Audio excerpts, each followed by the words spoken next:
बोल विष्णु भगवान की जय हो। बोल आंवल की एकादशी माता की जय हो।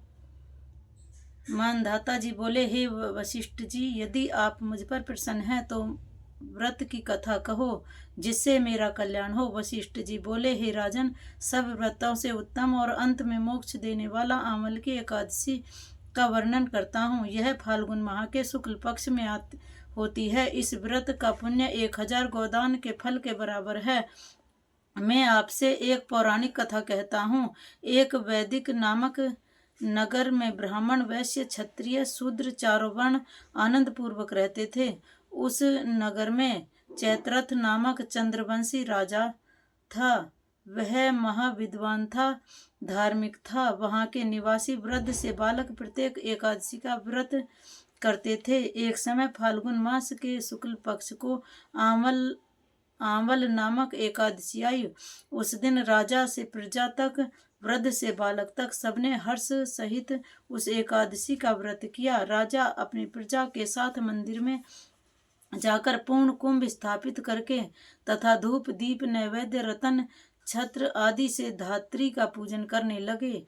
वे सब धात्री इस प्रकार स्तुति करने लगे, हे धायत्री, तुम ब्रह्म स्वरूप हो, तुम ब्रह्मा जी द्वारा उत्पन्न हो और सारे पापों को नष्ट करने वाली हो।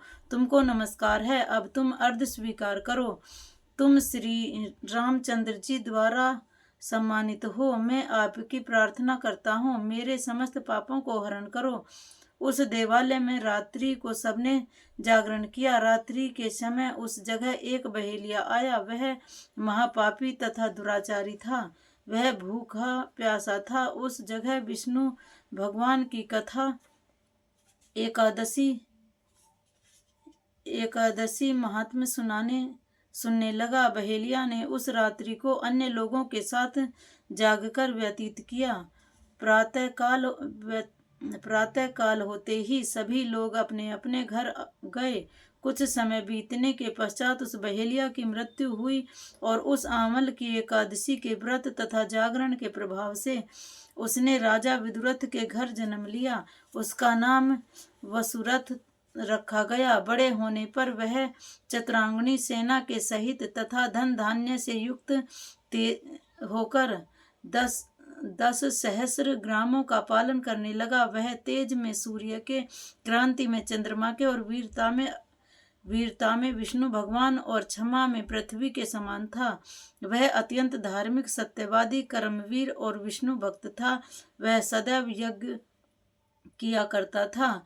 एक दिन वह राजा शिकार खेलने के लिए गया। देवयोग से वह राजा रास्ता भूल गया। तब वह उसी वन में एक वृक्ष के नीचे सो रहा।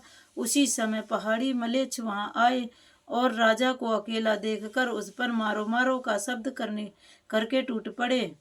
वह मलेच्छ कहने लगे कि इस दुष्ट राजा ने हमारे संबंधियों को मारा है तथा देश से निकाल दिया है, अतः इसे अब अवश्य मारना चाहिए। ऐसा कहकर वह मलेच्छ राजा अब अस्त्र शस्त्र का प्रहार करने लगे।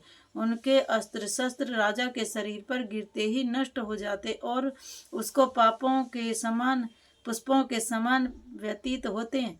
उन मलेच्छों के अस्त्र शस्त्र उन पर उल्टा प्रहार करने लगे, जिससे वे मूर्छित हो गए।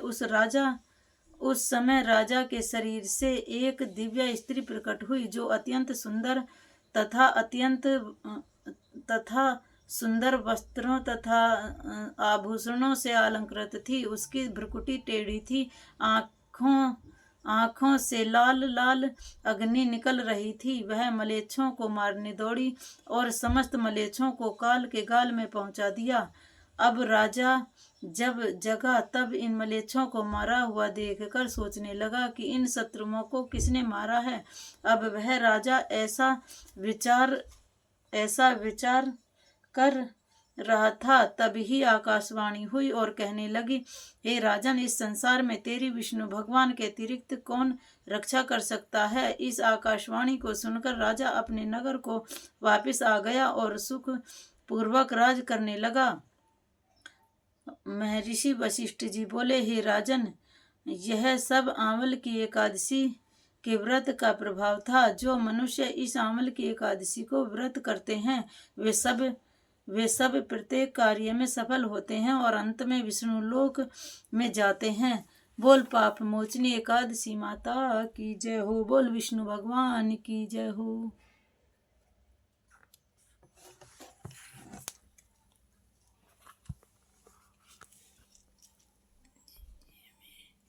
ये मैंने पूजा की चौकी लगाई है, देख सकते हैं आप। ये मेरा मंदिर है और ये मेरी पूजा की चौकी है।